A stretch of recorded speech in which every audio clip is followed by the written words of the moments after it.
Good afternoon, everyone, and welcome to the third lecture in the Mythgard Academy 2015 guest lecture series. We are very glad to have all of you here today, and we are very glad to welcome our special guest, author David Brin. I will introduce him momentarily after I give you a few announcements. And I hope that all of you here will come back for the other lectures in this series. In August, we have Dr. Amy Sturgis talking about Star Wars. In September, Tom Shippey on mythology, and in October, the Reverend Dr. Malcolm Geit on the imagination. So I hope that you come back for all three of those lectures as well. Please do check out mythgard.org for the other initiatives that are going on at Mythgard right now for the great classes and upcoming events. The Mythgard Academy free class that's running right now is on Tolkien's Lays of Beleriand, and you are welcome to attend that. There's also the Silmarillion film project going on and the Lord of the Rings online. But perhaps the most exciting announcement is that the fall courses are now available, and you can sign up for fall courses. We have 3 classes in the fall: Dr. Sturgis's Star Wars course, Mike Drout's Anglo-Saxon course, and John Garth's Tolkien and the Great War. So a really wonderful lineup of courses. So please do go over there and sign up for those classes. Okay, now I'm going to introduce David Brin and then welcome him to speak to us. So David Brin is a scientist, a speaker, a technical consultant, and an author who is known worldwide. His novels have been New York Times Bestsellers, winning multiple Hugo, Nebula, and other awards. And perhaps you've read some of his best-known novels, perhaps Earth, The Postman, and Hugo Award winners Startide, Rising, and the Uplift, War, or other of his works. So do check out his website, and if you haven't read his novels yet, please do so. So now I am very happy to welcome David Brin. David, thank you. If I could give you all a big hug, I'd be a lot richer than I am right now because I'd have a wonderful new technology to share. But nice to be chatting with you all out there. We'll try to keep things interesting. One of the things I was asked to talk about is, can science fiction change the world? And I also am intrigued by how many of the topics that are being presented at Mythgard have to do with Tolkien, who is of great interest to me. I have probably the most infamous of my essays. Online and Salon magazine was one that compared 2 romantic writers or creators, George Lucas and Tolkien. And both of them have the romantic impulse, which a lot of fantasy has. Not all fantasy, but most fantasy. It takes a romantic view of storytelling. But with Tolkien being very different than Star Wars in certain crucial ways. So perhaps we'll get to that. But as you can see from my office with the cover to Sundiver in the background, I do a fair amount of the other side of the force, the science fiction. And the question is, often asked, what is the difference between science fiction and fantasy? What is science fiction, for that matter? If you look across the last 6,000 years, for which we have evidence, it's clear that human beings have been storytellers for a very long time.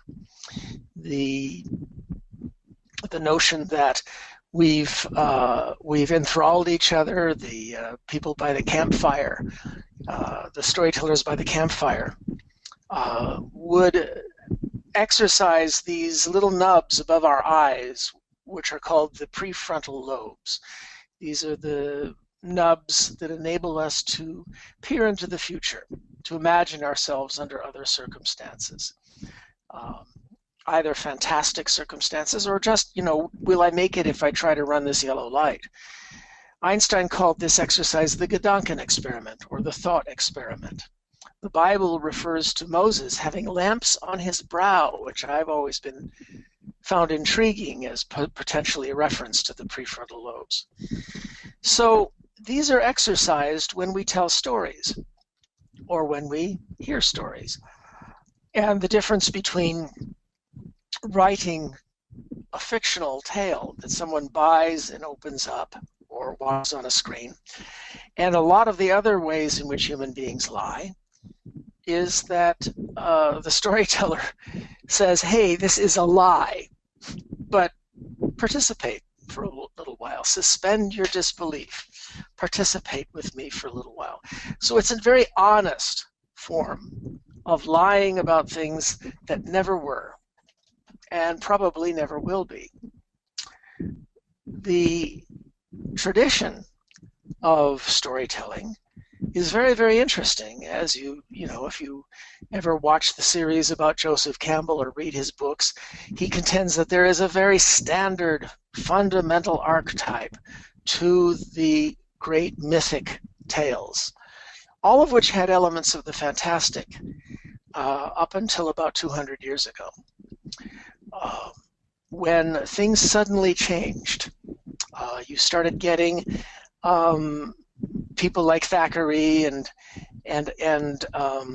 Cervantes writing novels about the actual era that they're in, without any fantastic elements, but talking about people of their insular time.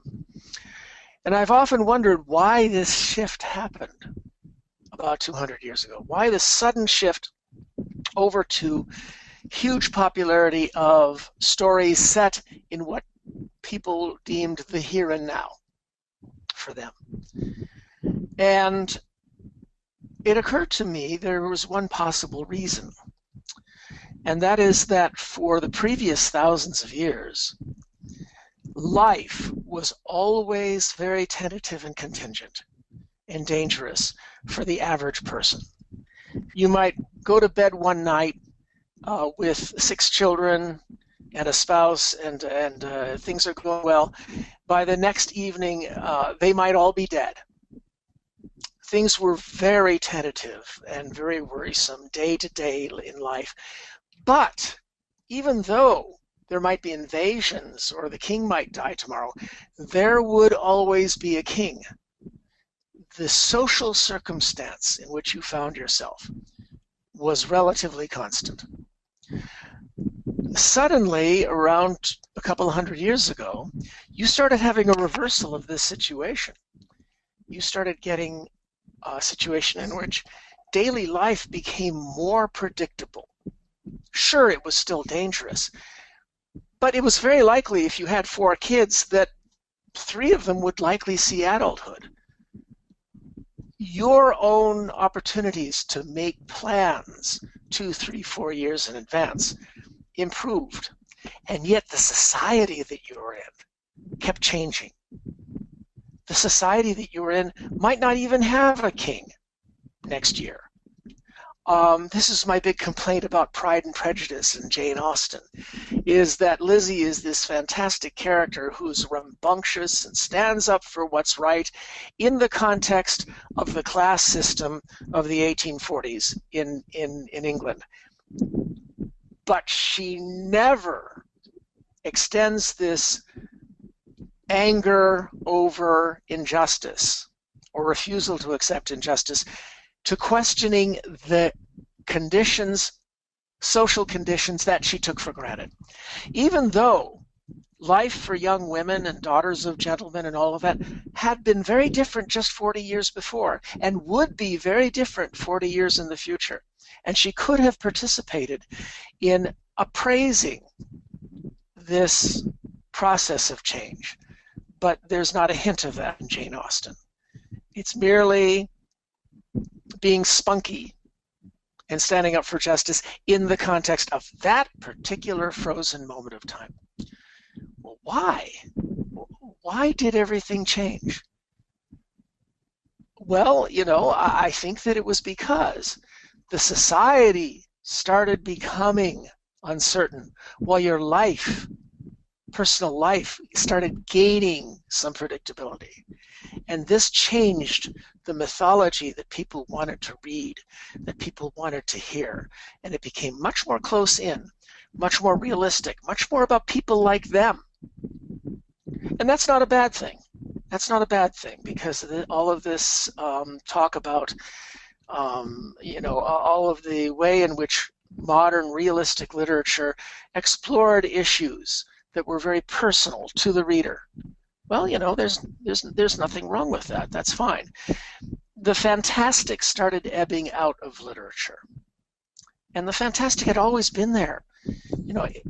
From Oedipus to the Odyssey, to Virgil taking Dante through hell. The fantastic had always been there, but the rhythms were always romantic and were always fantasy. And if you look at fantasy in the olden times, and if you look at most comic book superhero stories, and if you look at most fantasy stories today, they are clearly cousins. They are often about an Übermensch, to borrow from Nietzsche, a super being, a person who was a chosen one, who stands out from the hoi polloi of the time by dint of internal qualities that are not just quantitatively slightly different than average, but qualitatively different than average. I have a book called Star Wars on Trial. It got me the second most hate mail of anything I ever did. The most hate mail I ever got had to do with a Salon magazine article called Why Johnny Can't Code, suggesting that the fact that our computers don't have BASIC on them anymore is hurting our civilization. That got me hate mail. But in Star Wars on Trial, I was the prosecuting attorney, and I called witnesses, various essayists, sages and reviewers and critics and all of that, as prosecution witnesses in favor of certain indictments, 7 indictments against George Lucas's Star Wars universe.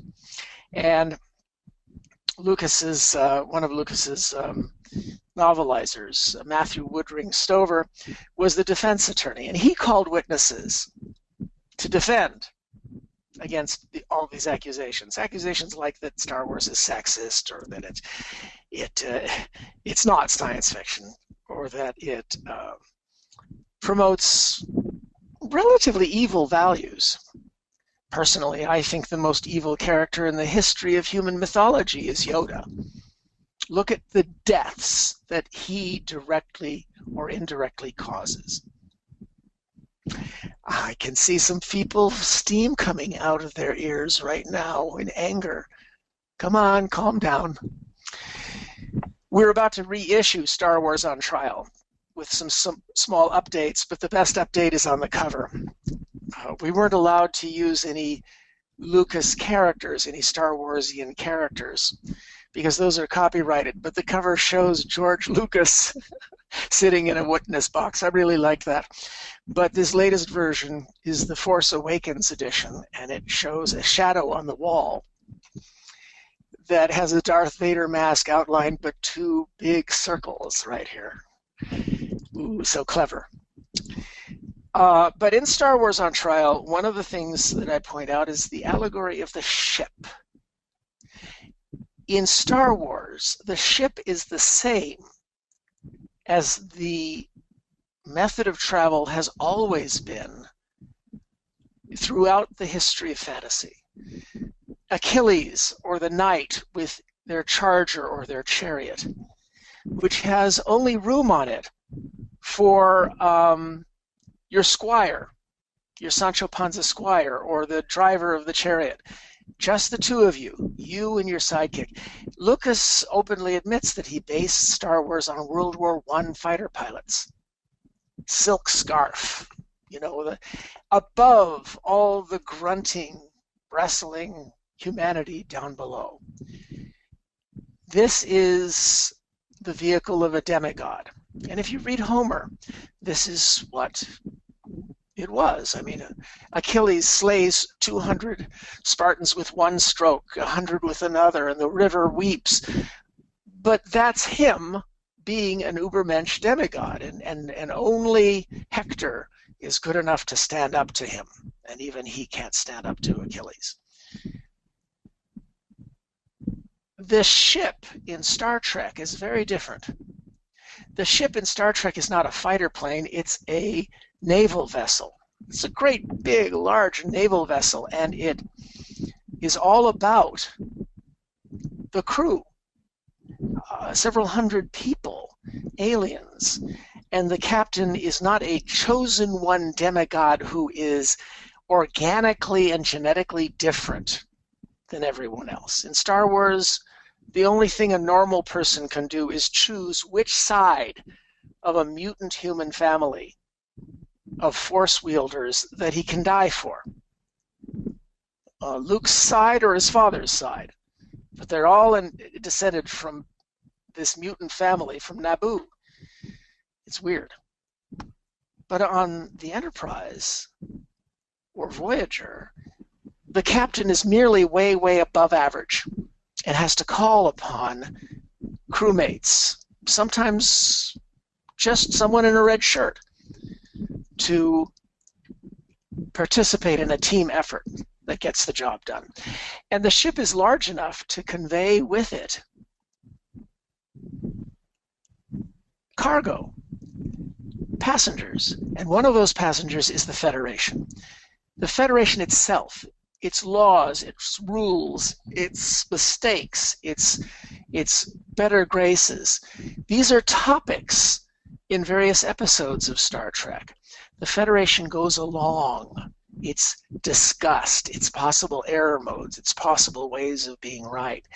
These become topics because of the naval vessel motif. There is no room for the Republic to ride with Luke on a little snub X-Wing fighter plane. The topic of the Republic is never brought up. The Republic never does anything. Institutions never do anything. They don't even do anything wrong. They don't even make any mistakes. They're just irrelevant because it's all about demigods. That's why I maintain that Star Wars is a fantasy. Because to me, science fiction is not about science. It's not about science at all. Only 1 in 10 or so of the science fiction authors out there, even who write sciencey science fiction, only about 1 in 10 have a scientific background, as I have. Some of the greatest hard science fiction today is being written by English majors like Kim Stanley Robinson, Nancy Kress, Greg Bear, who learned that you can do the science by finding scientists and asking them a bunch of questions. You can do that, but you have to care. You have to care about it. But the main thing is that almost all science fiction authors are imbued with history. That's what we read. We're enthralled by human history, by the great, poignant, sad, irritating, vexing drama that from the caves of Lascaux all the way through the cuneiform clay records of people behaving very, very badly, and then people behaving badly, and then people behaving badly, and then people behaving badly, but somehow learning, and somehow, 5 steps forward, 3 to the side, 4 steps back, somehow climbing upward in maturity and ability. That's an amazing story. It's the amazing story. And science fiction is the literature that toys with that story. It does alternate.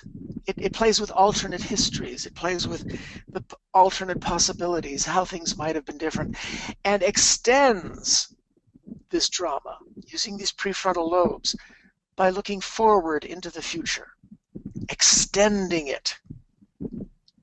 It should not have been called science fiction. It should have been called speculative history. That would have been a better name. So the point is that science fiction posits the possibility that things can change, be different than they were, and is fascinated by how humans respond to change.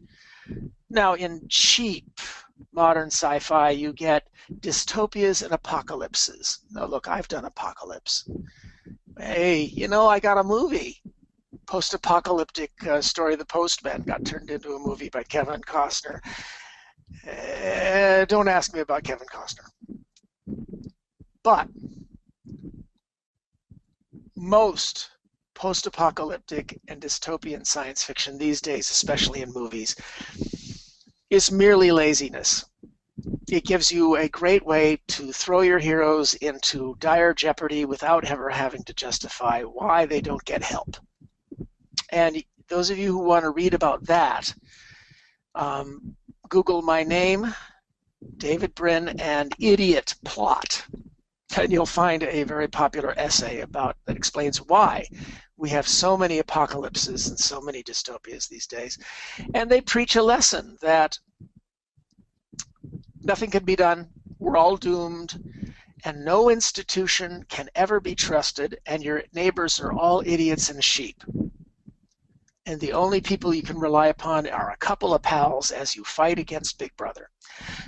Well, that can be a good story. I mean, I've done those. But to have that be your automatic reflex, that's kind of poisonous, actually. Real science fiction ponders the possibility that we might go to hell despite good efforts by sincere people. Or we might, because of sincere efforts by good people, plus maybe some technology, whatever, we might succeed despite malevolence or bad mistakes. That's doing Gedanken experiment. That's doing thought experiments. That's trying to probe the path we're heading down with sticks of our imagination.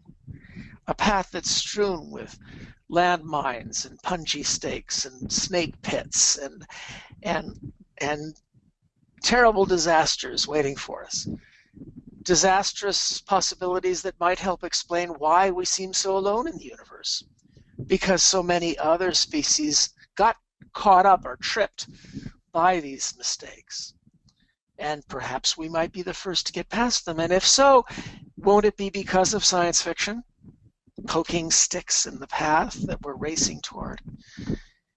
Tell me how fantasy does that.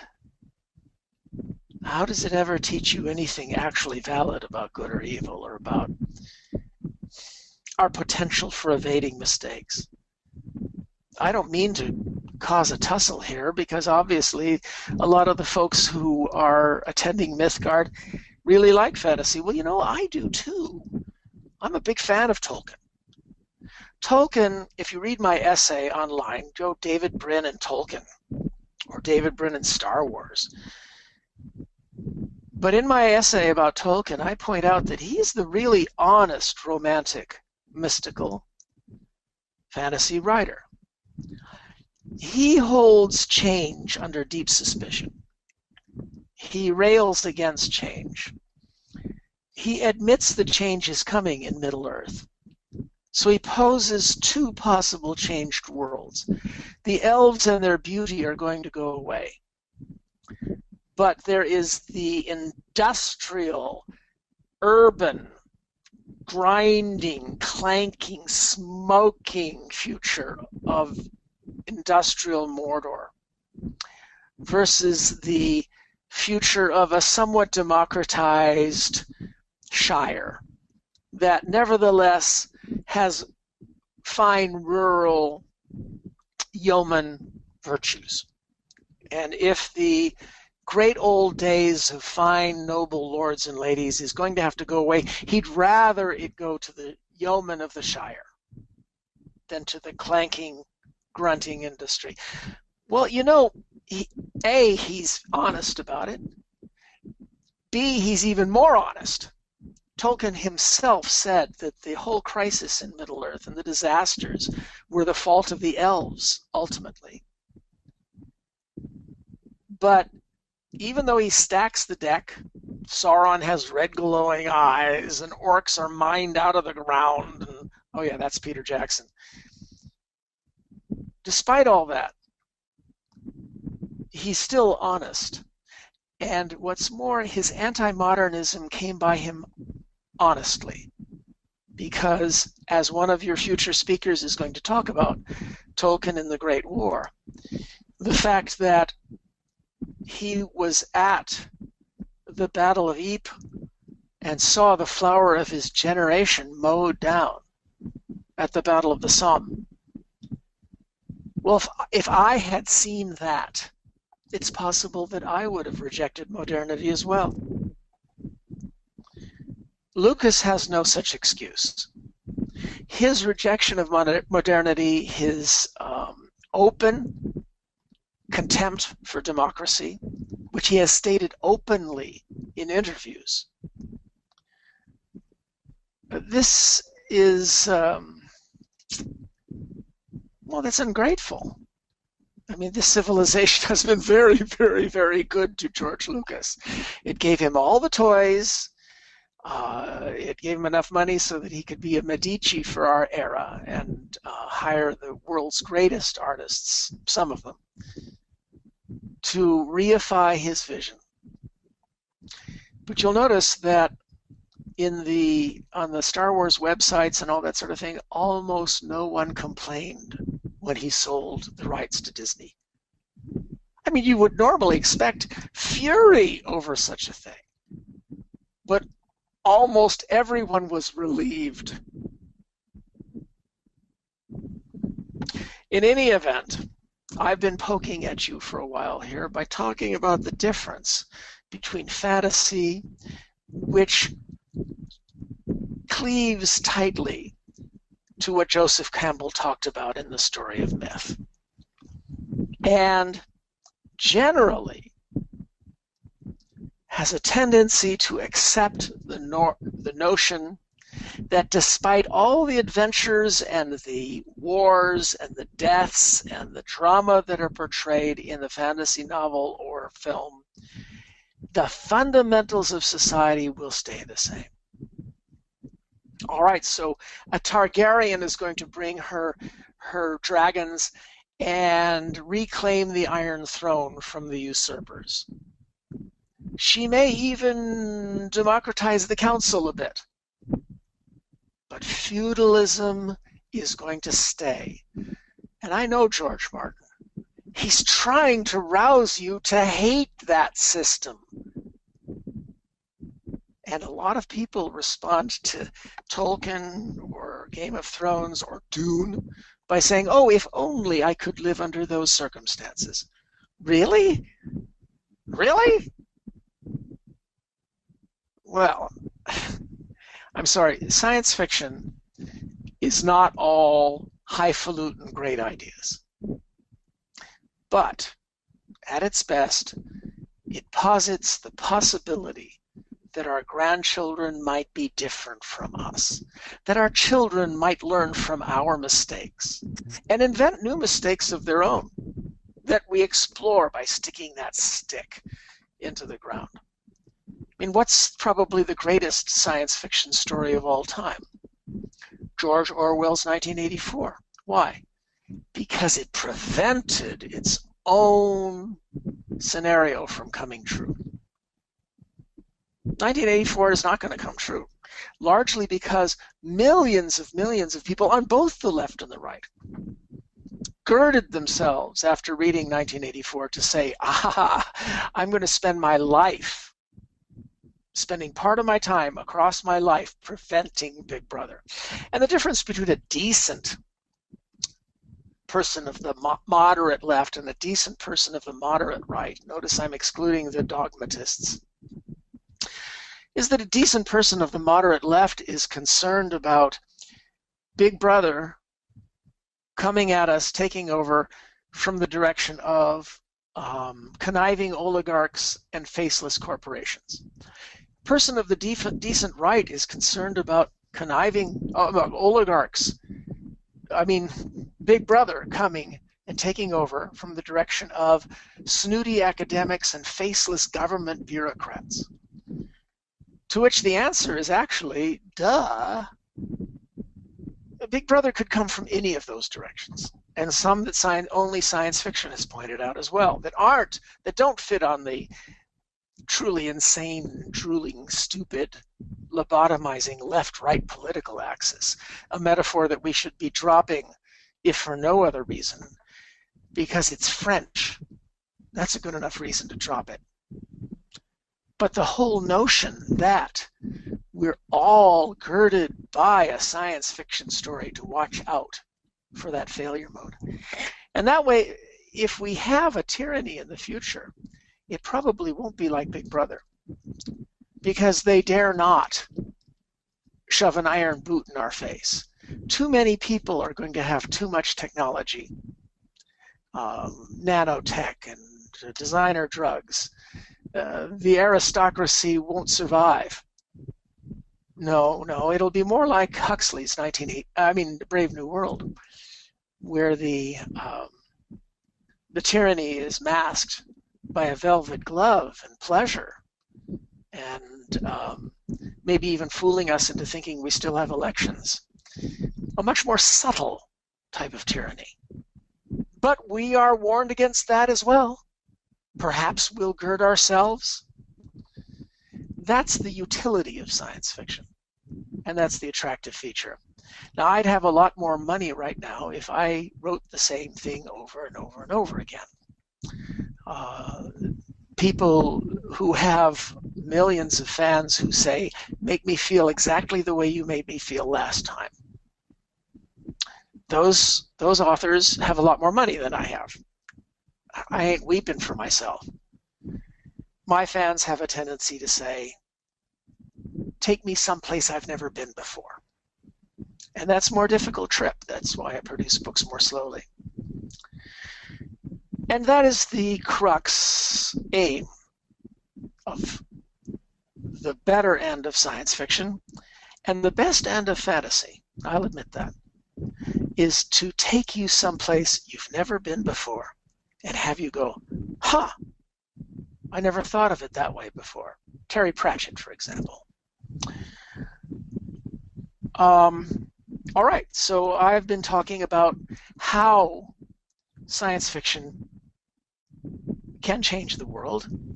I'm sure some people were surprised, because one of the ways that is talked about in TV shows, and I appear on a lot of them, is that science fiction inspires young people to go into science and to invent new things. And sure, that's terrific. I get some lovely mail from people who say, oh, you inspired me to go into science, and I say, thanks a lot for making me feel old. No, it's terrific. Here at UCSD, we've established, that's the University of California at San Diego, that's in the lower left corner of the United States, where everything loose rolls down into the corner. Here at UCSD, we've established the Arthur C. Clarke Center for Human Imagination. Look it up. And one of the things we're doing is doing some of the testing for the X Prize. Look up the X Prize. It's one of the greatest things. Different prizes to entice people to help solve world problems. Well, the Clarke Center is helping to judge the Thetricorder challenge, the Thetricorder X Prize challenge, to develop methodologies so that you open a small box, and there anybody who's not a physician would be able to use just a few advanced tools to diagnose hundreds of ailments. And we're on the edge of this amazing era when you won't need to trek, if you're a poor villager, hundreds of miles to get to the nearest doctor. Instead, some nearby bush nurse would have one of these boxes and be able to connect to the internet and all of that. It's very exciting. So yes, does science fiction inspire? Change the world by inspiring? Sure, that's great. But because a lot of TV shows talk about that aspect of things, I emphasize that the least. And that's a hint of personality. My blog is called Contrary Brin, so whatever happens to be discussed, popular under discussion at any given moment, I have a tendency to poke at it. And it's one reason why I don't have any friends. I'm joking. Okay, so I think we've gone through the topic, and what I'd like to do is open it up for questions. So I'm not having any success here seeing any questions. So I'm going to ask our lovely hostess to chime in and let me know. Yes, I'm here, David. There is a little questions bar on your menu, and you can actually undock that so it pops out. But I can also read you questions as they pop up if you would prefer that. I see questions. The bar, I just don't see any questions. There's a little, in the right-hand side, there's a little tiny right angle with an arrow. If you hover your mouse over that, it will say undock. And you can undock that pane. I have done that thing, and I see no questions. All right, there are a few here, so I can read them to you. Would that be helpful? Why don't you do that thing? Hey, I will do that thing. Well, the first is not a question, just a comment. Denise Roper is here. Welcome, Denise. I don't know if you are familiar with her Harry Potter book. She just says that she read Star Wars on Trial several years ago and really enjoyed it. Well, that's terrific. Thank you, Denise. I really like this whole business of derivative works, because then you can explore things from different angles, and I think Harry Potter is a very rich universe. Sure, it follows some of the tropes of fantasy that J.K. Rowling grew up with and that she liked very much, but you'll notice that still Harry himself is a decent guy with an egalitarian soul. Some people are fans of Eliezer Yudkowsky's spin-off called Harry Potter and the Methods of Rationality, which I have also quite enjoyed.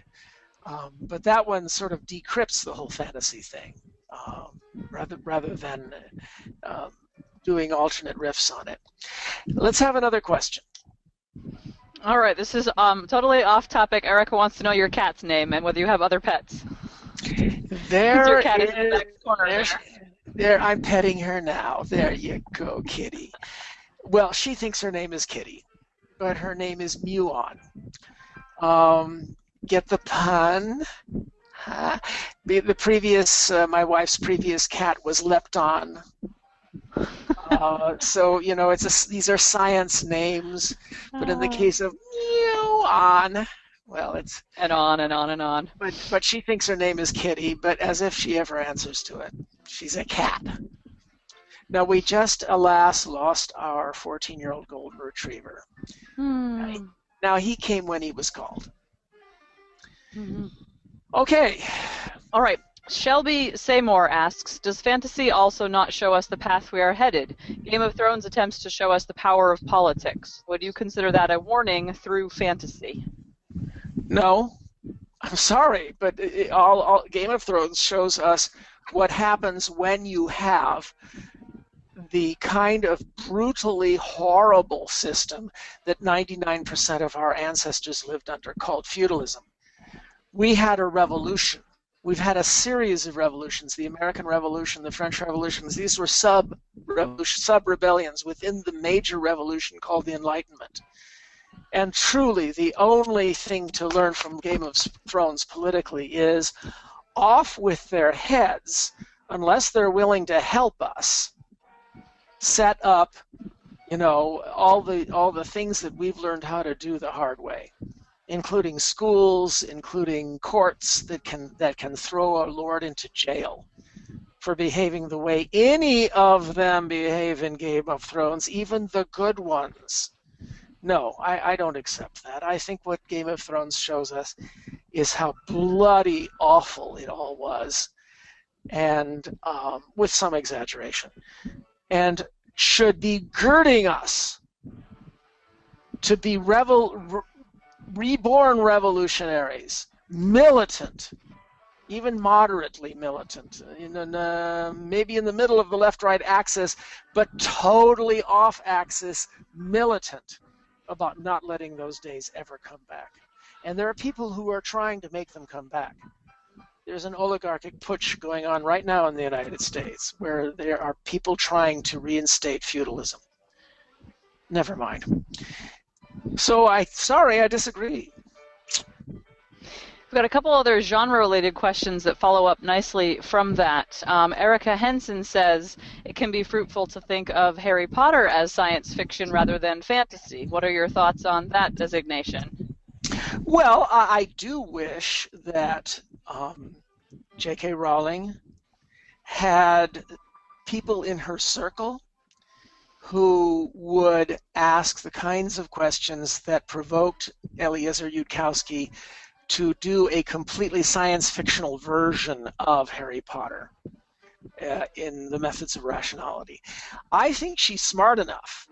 I just don't think that it occurred to her. For instance, this whole business of, how the magic is working, why spells in sort of faux, false Latin work, even though those spells are descended from Atlantis, from 6,000 years before there ever was a Latin language. Well, Harry Potter, there could have been Harry Potter and the search for the Atlantean computer. Now that would have been a terrific spin-off. He decides to, work with Hermione and the Weasleys to hunt down the computer that's using quantum effects to answer everybody's spells, and that actually waving this thing around doesn't do anything, but the computer responds and makes things happen. All right, well, that's me as a sci-fi guy, because my curiosity about the situation does not stop with saying, ooh, wouldn't it be cool if I were one of the inborn Ubermensch? I had midichlorians in my blood to use the Force and all of that. Well, I'd like people to react to that with hackles. I mean, we built this civilization. We built it, not the demigods and not the lords. And we're the ones who are making the movies. We're the ones who are making the fun. We're the ones who just sent a probe past freaking Pluto. And that was just the capstone of the best year of humanity and expanding into space ever, even including the moon landings. This year, we got wonderful words from Mercury, Venus, Earth sensing, the moon, comets, landing on a comet, Mars, a comet passing Mars, Ceres, Pluto, and we've discovered 1,000 planets outside our solar system just in this last year. And you're not jazzed by this? Isn't this more exciting? I'm thinking of Tolkien. How wonderful it would be to have a palantir, this glassy object to sit on my table, whereupon I could see faraway places and converse with faraway beings. Excuse me, don't you have that? The thing that makes the palantir, ooh, is the fact that only 5 or 6 people on Middle Earth have it. The problem with science is it's democratic. It gives the wonders to everybody. And that's why in my novel Kiln People, K-I-L-N, about clay people, when it's about you have this magnificent machine where you can put your head on your home copier and out steps 1 or 2 or 3 perfectly good clay copies of you that are good for 1 day. At the end of 24 hours, they melt, but you can download their memories before that. So you can be in 4 places in a given day and recongeal, and you've had 4 days. You've gotten everything done. Well, the natural reflex would be to say, okay, only the aristocracy has these, and they've got them in secret. Ooh, Michael Crichton's story. That's just not how I operate. I wanted to see how civilization would change if everybody got these machines and everybody was making copies of themselves every day. Because that's what we do. And we're more interesting than any feudal kingdom ever was. You, a citizen of this civilization, are more interesting than any superhero comic book character. Well, all right, a couple of them are more interesting than you or you, but not you. You're more interesting even than Iron Man. You know who I'm talking about. Any other questions? Now, this was also, well, this topic you're saying right now was also the thesis of your book in 1998, your nonfiction work, The Transparent Society, yes? That you were arguing that surveillance is here to stay, but the question is which direction we point it, whether it's only Big Brother pointing it at us, or whether we get to point it back at Big Brother. Is that sort of a fair summary of the question you pose in that book? Yes, well, the Transparent Society won the Freedom of Speech Award from the American Library Association back in the year 2000. It's my nonfiction book, and it's resulted in an awful lot of gigs distracting me from writing science fiction. It's pointing out what actually enabled us to have all these toys, to have all this science, and to have all the goodies and the freedom has been reciprocal accountability. If someone tries to bully you, you can hold them accountable, especially if they do it breaking the law. We're all upset because the NSA is looking at us. All right, if it's one-way vision, then we should be upset. That leads to Big Brother. But there's a solution, and it's not hiding from the NSA. That's not going to work. Forbid it. You try forbidding them from looking, even if you can enforce the law, they'll just take those methods somewhere else. You ever play the game Whack-A-Mole at the amusement park? You whack down one mole, another one pops its heads up?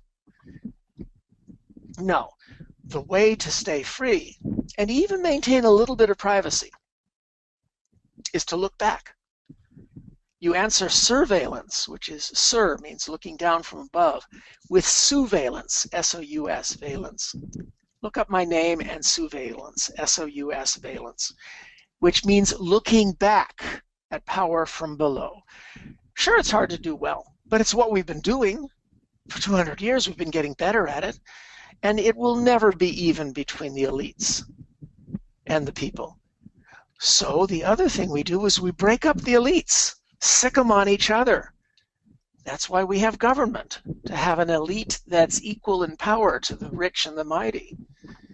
And we're supposedly sicking them on each other, but they'll always try to collude.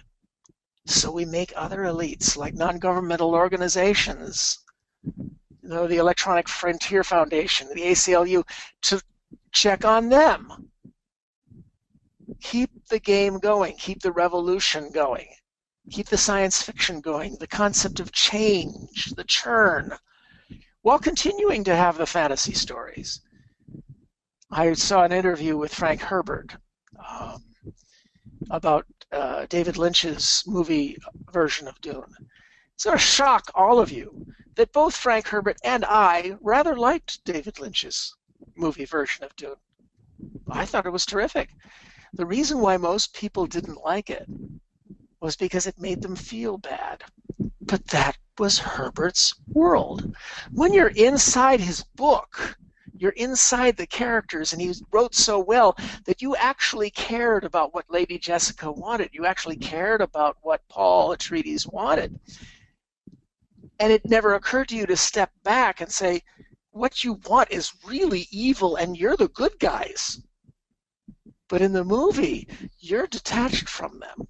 And you realize that in Dune, the only reason you're rooting for the Atreides is because the Harkonnen are so awful. But the Atreides are truly awful themselves. Horrible people. And Herbert verifies this. That was his intent all along. Do we have any other questions? Oh, we have plenty. Following right on that one, Stuart Moore asks, sort of to broaden out from what you were just saying, in which directions does science fiction need to instigate or investigate change in today's society? Oh, well, we're running an anthology called Chasing Shadows. It'll be out in early 2017 with some wonderful stories in it about this question of how people will deal with a world in which cameras are everywhere. It's sometimes called Brin's corollary to Moore's law, that the cameras get smaller, faster, cheaper, more numerous, and better every year at a rate faster than Moore's law. How are you going to stop vision from flooding the world? The question is, as I depict in my novel Existence, will you have eyeglasses as you're going down the street, augmented wear, that you'll be able to control all the data overlays, and you'll be able to see into some of the buildings, the commercial ones. You'll be able to see name tags on, and will you as a citizen be empowered by this? Or will this empower only elites who walk among us like gods, who can see us, see our name tags, see everything about us, even what we had for breakfast, but we won't be able to look back? Well, look out for Chasing Shadows in early 2017. It'll be a product of the Clarke Center at UCSD.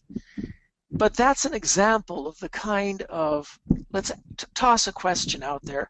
Now let's see what kinds of stories people come up with about how people might deal with this future, either well or poorly, or some mix or hybrid that has both warning and promise in it. I like that. I like those. Like the movie Gattaca. That had warning, but also some promise in it as well. Another question. Okay, there are two here who want to sort of question what you were saying about fantasy. So two people who are speaking up to defend fantasy here. So Joe Hoffman writes, so here we go. Joe Hoffman writes, humans have attributes we can change, but also good things we would be foolish to change.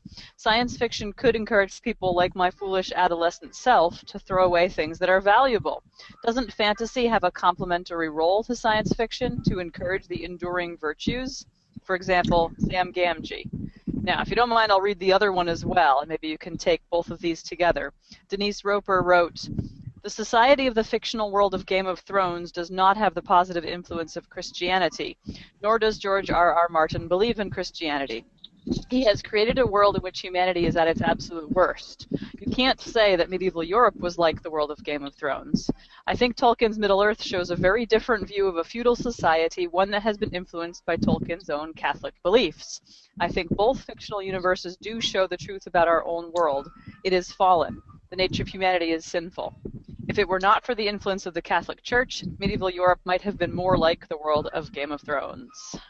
What say you? Well, I'll deal with the second one first by simply saying I absolutely disagree.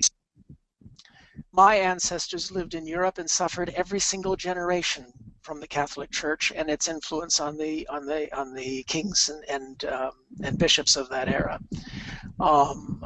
It's true that there were Catholics. There were true healers and true pastoral men and women who tried their best to deal with human tendencies to nastiness. And they would finger wag and chide us into trying to be better. And the chiding almost never worked. Not on the worst people, not on the worst kings, not on the worst abusers, not on the worst wife beaters. What works is what we've done, and that's accountability. When a woman can take her wife beater to the cops, when she has the freedom and empowerment to get a divorce and a restraining order, that's what stops the wife beaters, not the finger wagging of some priest. And that's simple fact. And there were other feudal orders that moderated the behavior of lords and feudalists. I'm thinking of Asoka's Buddhist empire in India, for example. Confucianism, finger wag, that the Mandarin class should behave well towards the poor below. No, the only thing that ever made a difference was revolution and accountability. As far as Sam Gamgee is concerned, of course I weep when he and Frodo finally make it out of Mount Doom. I think he's masterfully written and is a wonderful character. But the fact of the matter is, to claim that science fiction recommends abandoning all decent human traits, where the heck do you get that straw man? I mean, ideally, we should. What you're playing into is something very common in fantasy, and all too common in science fiction, and that's called the zero-sum game. If you get something new, you have to sacrifice something in order to get it. And this is a horrible human tendency to assume that games are zero-sum. Every enemy of the United States, since its founding, has always nursed this opinion that Americans have their pleasures and they're rich and all of this, therefore they are spoiled. They must have surrendered something, their manliness or their courage or something, in order to get these toys, because it's a zero-sum trade-off. And then the enemy would attack and they'd find out to their regret, no, the positive-sum civilization says, I can be both a more gentle man and virile. I can be a loving woman and tough enough to get respect. I can be all of these things. And fantasy tends to go for the zero-sum game. And in order for you to get better technology, you have to sacrifice your Sam Gamgees. No. If you're going to be doing a thought experiment, science fiction thought experiment that has quality, then you consider the possibility that you're warning, we might lose this human trait if we go down this technological road without thinking about it, like Michael Crichton always warns, tiresomely. But there's the possibility that our children might not do that. They might choose to all the good things, the loyalty of Sam Gamgee, the courage, all those good traits, and even, yes, some deep spirituality, sure, while moving ahead and becoming people who are better at holding themselves and each other accountable and making a better world like Star Trek. Why not have it all? We've proved that we can. Sorry, I went into a bit of a rant there. It's 4 o'clock, but you know what? I'll hang around for a couple more questions. Okay, I think there are two more that we should discuss here. So Ed Powell wrote in, and this follows with what you were saying about what we keep and what we lose. He wrote, in Foundation's Triumph, the characters reject ancient knowledge, a lot of it, and instead choose stability, stagnation. Was this choice yours, Asimov's, being true to the series? I was rather disturbed by this. Oh, yes, it was being true to the series, because otherwise, how the heck are you going to prevent a singularity of some kind across 25,000 years? I mean, Isaac, I was loyal to him. You know, Robin and Janet Asimov asked me to tie up all the loose ends after Greg Bear and Greg Benford did their parts in the trilogy. And by the way, you can read our 3 novels separately, although I do recommend reading the whole second Foundation trilogy. Greg Benford's is the one that's least like Asimov, but still an interesting story. Greg Bear's is very much like Asimov, an Asimov mystery. And then I tied up all his loose ends, even going back to obscure titles like The Stars Like Dust and Pebble in the Sky and Caves of Steel.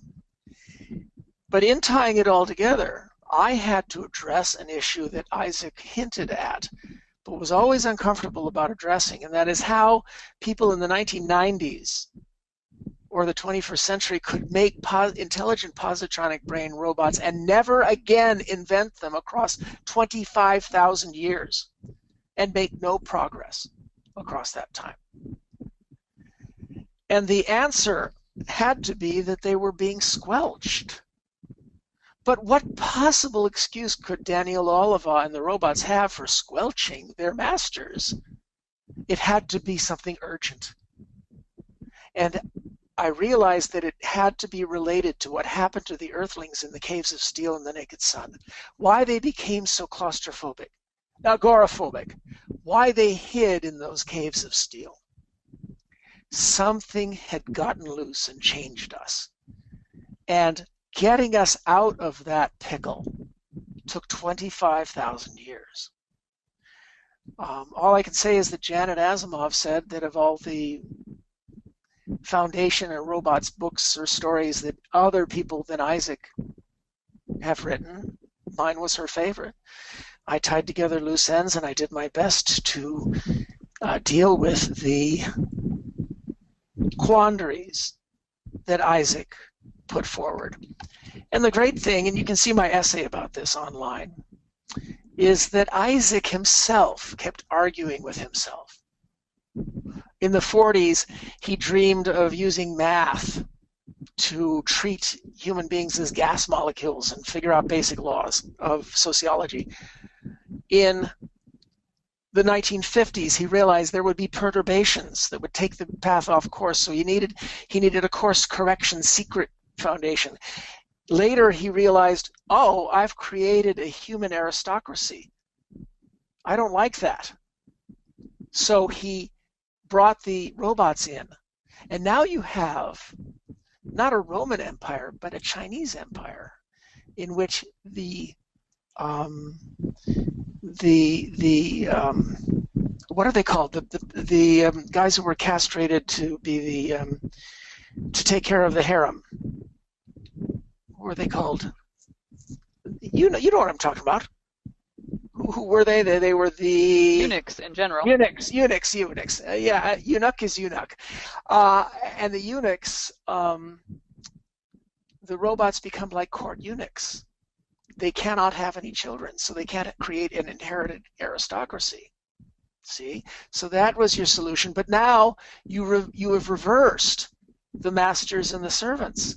The masters control all, are few and all powerful and secret, and the masters, the human beings, are vastly numerous and cheap and have no power and control at all. Wow. So he had to fix that, and he came up with this Gaia Galaxia thing. But that had its problems too. And so I think you'll enjoy how I bring everything back around full circle. Whatever. What's the next question? All right, the next will also be the last. We will wrap around and end where we began with Star Wars. So a comment and a question. The comment is from Amy Sturgis, who first just wanted to say thank you to you for being here and to point out to you that she's using Star Wars on Trial as one of the texts in Mythgard's Star Wars class this fall. And then Brandon Young just asked if you could say more about Joseph Campbell's influence on George Lucas and Star Wars, and we will end with that.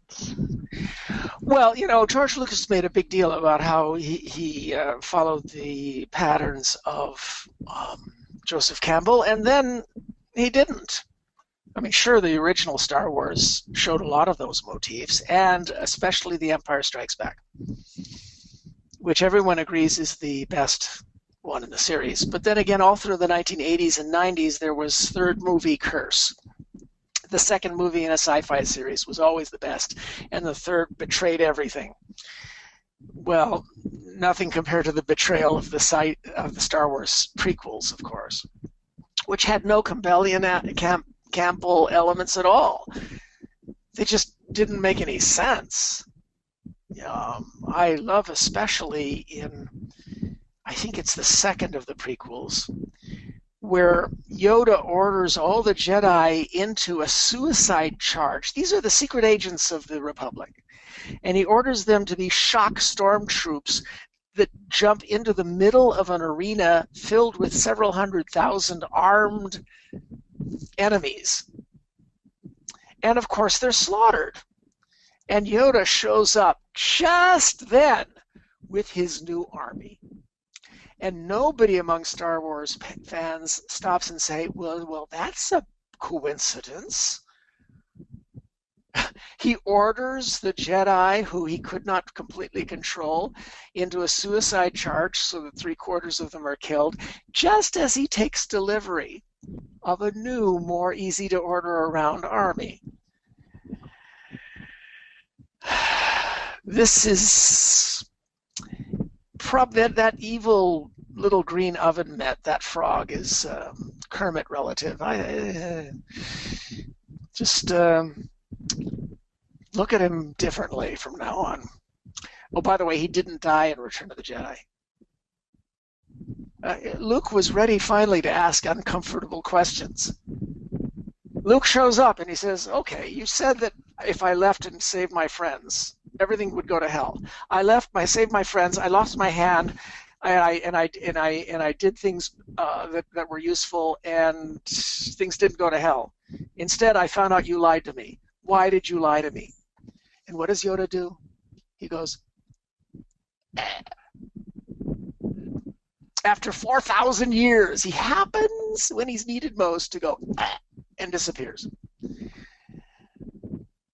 Have you ever heard of the old Jedi death fade away trick? Is he gone? Luke's a great guy, but nobody ever said he was anything but a dim bulb. And having incited riot all across the Mythgard community, I will now take my leave of your senses. I wish you all well. Keep thinking. My kitty cat says goodbye as well. Explore.